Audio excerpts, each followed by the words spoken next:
Direction Londres, nous attend ce matin Maëlys Septembre. Maëlys, ce qui fait l'actualité chez vous cette semaine, eh bien c'est Boris Johnson, le Premier ministre, qui est dans une mauvaise passe ces derniers temps, isn't it? Bonjour Maëlys. Bonjour.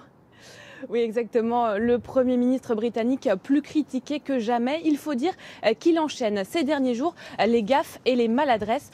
Son style, souvent blagueur, a toujours été très commenté ici, parfois apprécié, mais cette fois, beaucoup dénoncent une forme d'incompétence de Boris Johnson. Inapproprié, gênant, incohérent, voilà quelques adjectifs qui lui ont été attribués cette semaine dans la presse britannique. Le point d'orgue de cette mauvaise passe, c'était ce lundi lors d'une conférence devant des dirigeants d'entreprise. Il devait les inciter à mettre en place des politiques plus écologiques. Il livre finalement un discours décousu et chaotique.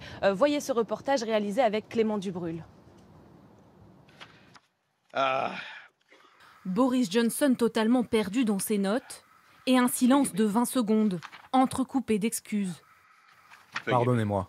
Voilà l'image que retient le Royaume-Uni du discours de son Premier ministre censé encourager les grands patrons britanniques à développer des politiques plus vertes.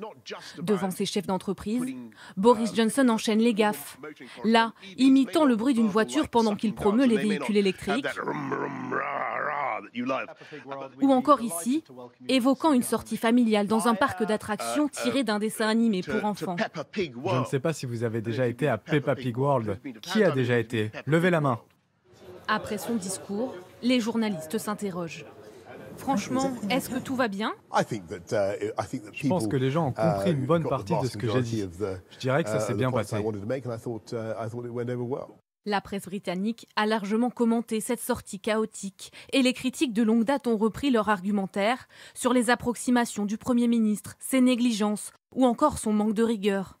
Mais pour cet auteur d'un livre sur Boris Johnson, ces dérapages en apparence sont en fait parfaitement calculés, une stratégie de communication. Le discours de Boris Johnson de Peppa Pig, c'est une diversion, ou plutôt comme lui le dit, c'est un lancer de chat mort. Le leader du Parti travailliste, qui est le principal parti d'opposition, faisait un discours extrêmement important ce jour-là.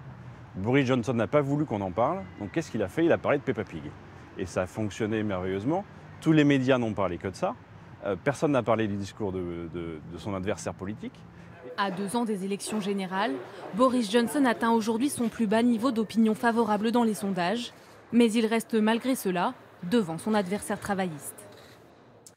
Maëlys, en plus de ces dérapages, Boris Johnson doit répondre à l'opposition travailliste sur les pratiques de certains membres du Parti conservateur, c'est ça ?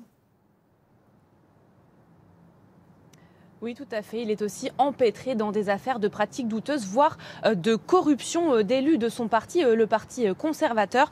Certains auraient cumulé 2 emplois, ce qui est autorisé, mais quitte à être peu assidus au Parlement. Le cas du député Owen Paterson a beaucoup choqué les Britanniques. Il aurait touché 10 000 € par mois de 2 sociétés pour plaider leur cause auprès du gouvernement. Et ça, c'est illégal. Et pourtant, Boris Johnson l'a dans un premier temps protégé. Il a tenté de lui éviter des sanctions avant d'admettre avoir commis une erreur. Finalement, Boris Johnson propose d'interdire aux députés d'être payés comme consultants politiques ou comme lobbyistes. Même la majorité est divisée et déchirée suite à cet épisode. Autant de difficultés, c'est inédit depuis son élection en 2019, mais il ne semble pas pour autant être sur la sellette pour l'instant.